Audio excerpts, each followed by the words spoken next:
Bismillahirrahmanirrahim.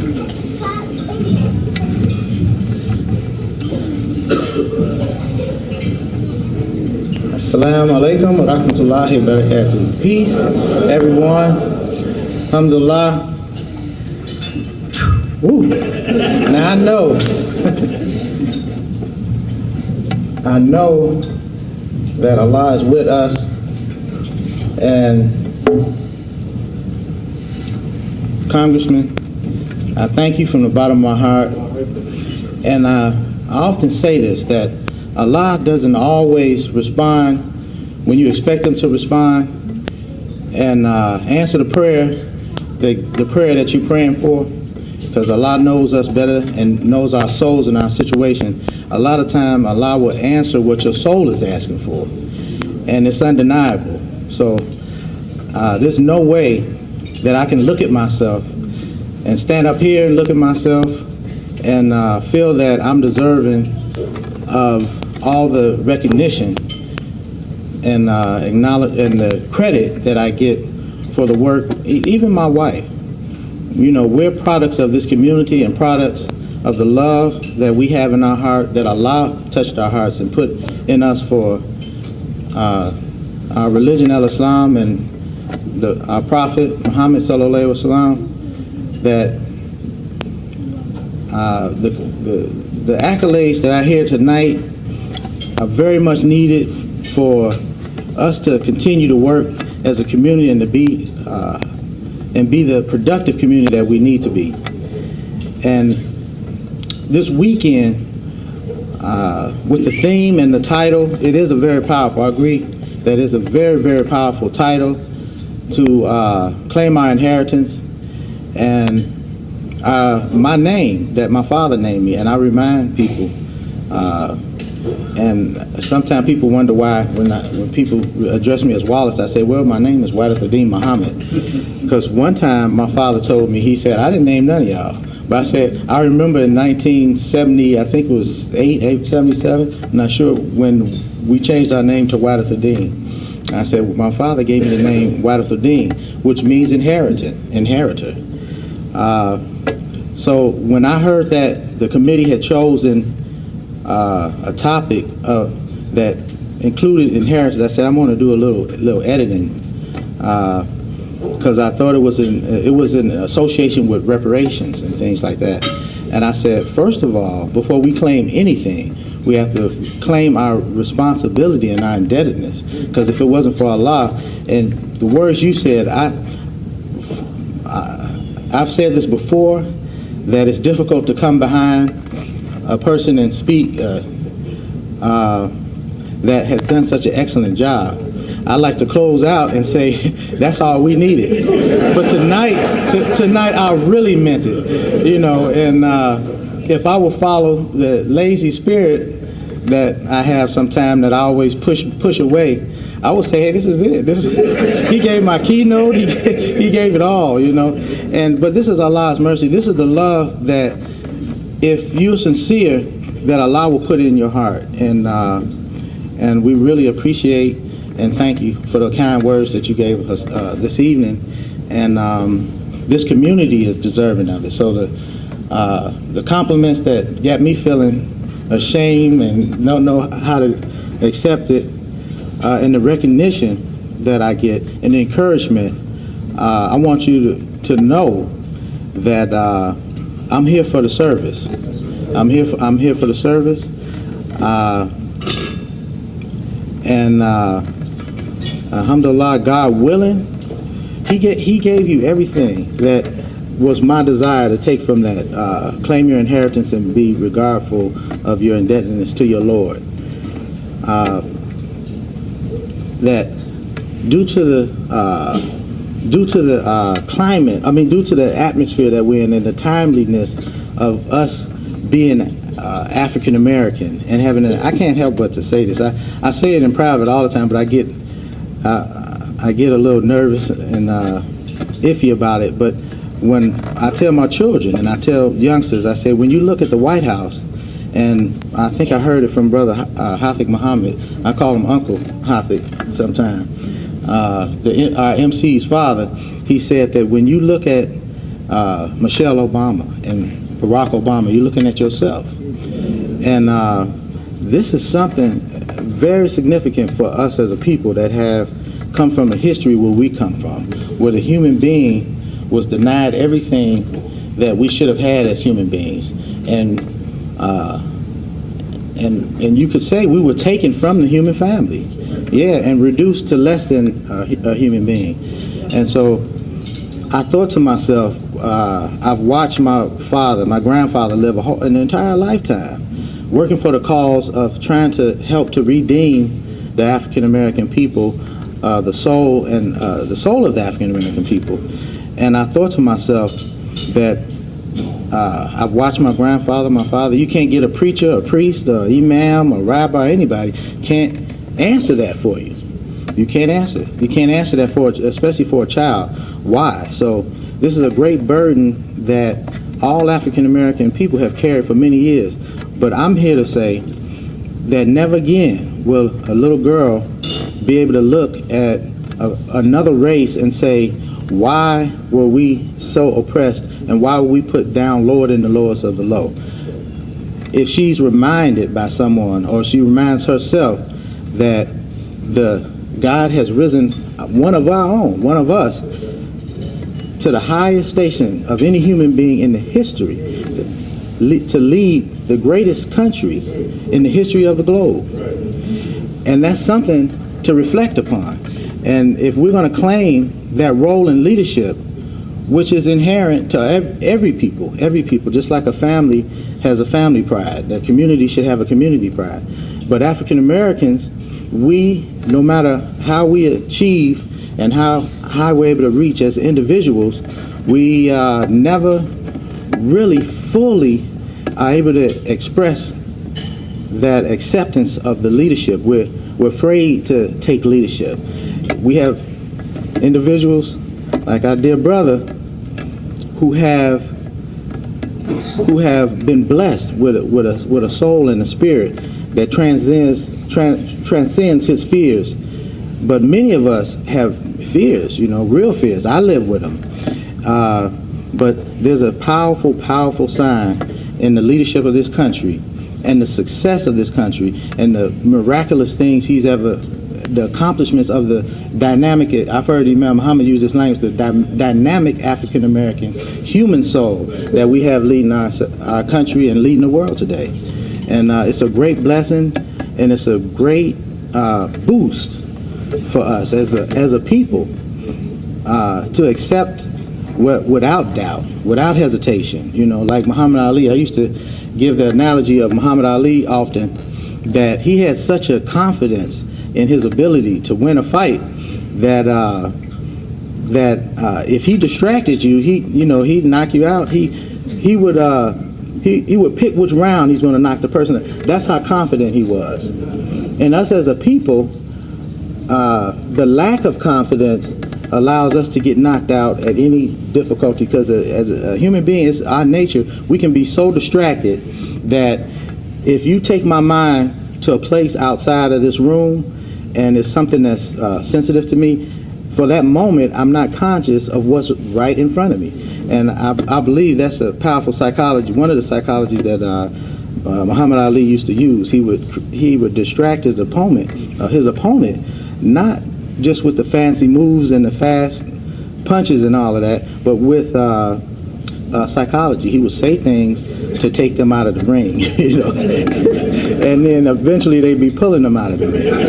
But that's how life. That's how I view. That's an analogy. That's how I view the lack of confidence that African Americans have. And I don't have to tell you about it. That we've been conditioned to be too critical of ourselves and to not have confidence because outside. So now we have to work from inside. People that are outside, non-African American people, they'll put subtle messages out there that say you need to be dignified, you need more dignity, you need to clean yourself up. So you're always dealing with this guilty conscience, and afraid to lead. You had an answer. We know we had the ability to to take the lead, but now's the time to take the lead with confidence and not glance aside to see if we have the approval of our big brothers, who have established themselves. We're a new people. Yeah, we're new people on this planet. Yeah. And God has raised us up for, I believe, for all people to see the great dynamic African American human soul that He created, that invaluable property that is spoken of, I believe it's in the Bible, that is not to be tilled, that land in heaven, in the heaven, that's not to be tilled by anyone. That's the sacred property of God. So I believe that God has come back to redeem the violation to His creature, and we have a lot. We really have a lot to be happy about and to look forward to. And there's so many things that we should be grateful for. So many things. If you just look at the times that we live in, how advanced the technology is, and how the burdens we had last year. I remember my father went back far as the dinosaurs. He said, could you imagine what life would be like with that creature walking around on the same streets you walk, And that's the progression of the human soul that we have to see. And in us, we have to see ourselves, we have to ask ourselves, why did we come through the experiences we came through? The Nation of Islam, which emptied out, which was the essence of the average African American people. What our parents were, a lot of us, Imam was given a workshop earlier, and he was speaking about how he's tired of going to funerals, and the Christian believers come, they're Muslim too, they come and say, we're going to bury him. But this man, we know, had been a Muslim for 30, 40 years, most of his life, and we desire that he have a living trust or will or something so that he can be buried as we know he wanted to be buried, with a Muslim burial. And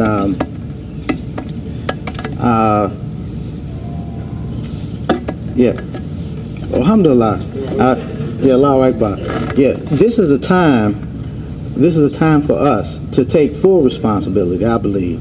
It's full responsibility, and the one thing that I believe will save the African American people from becoming a lost people and a helpless people, and just just a boost to other economies that are joining us together, is to get back to the mentality that we have to take full responsibility for ourselves and our community. We have to take full responsibility for the life of our community, all aspects. And number one is business.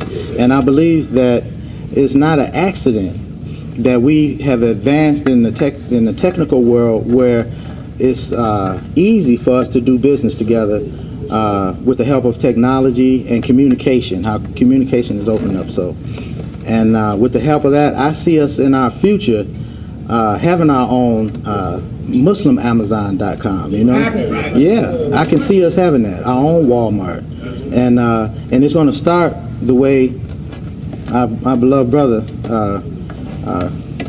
Congressman Carson, said that it's going to start by us taking advantage of our citizenship. Yes, sir. It's going to start by us having that super PAC where we can get the wealth and the greatness of our country that we claimed long before anyone else that looked like us was willing to even think about it. We were so far ahead. I used to sit in classrooms at Claire Muhammad School, and I would hear Imam Mohammed give us, the khutbahs he would give us about where we should be as an African American people. And I remember the spirit of us. We didn't know we loved him, but we didn't fully embrace what he said. But then 10 years down the road, many of us will see the world catching up. The world catching up to the language and the instruction that he would give us.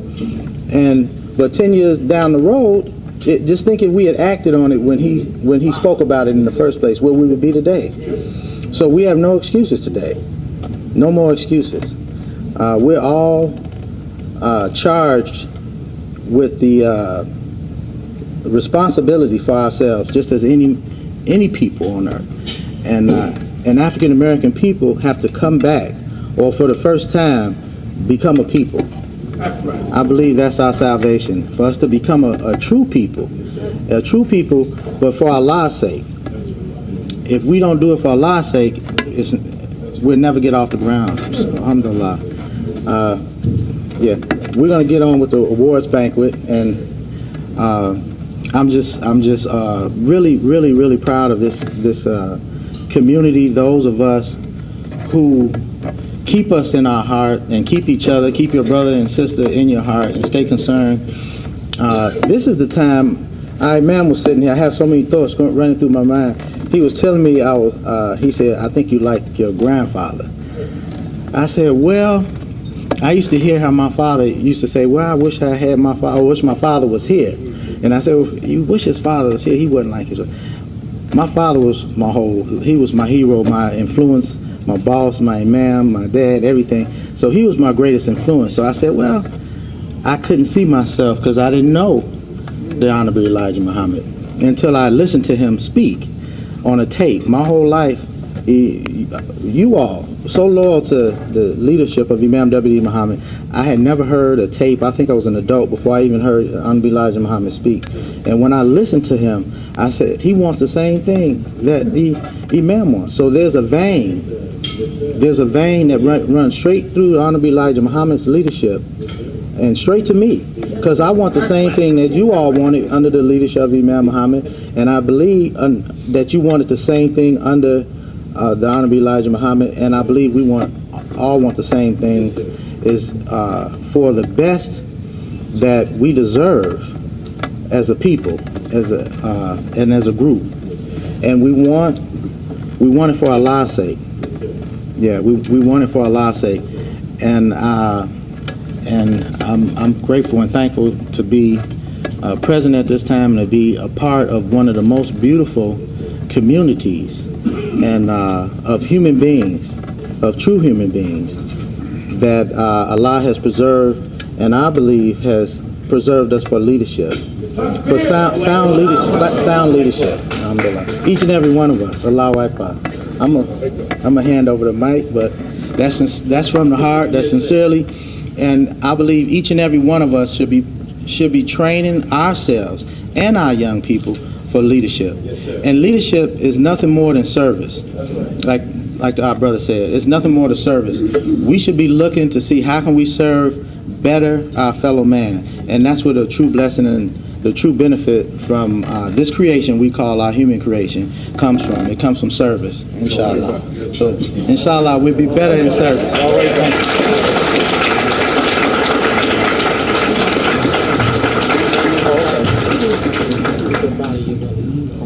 Let's give our president another round of applause.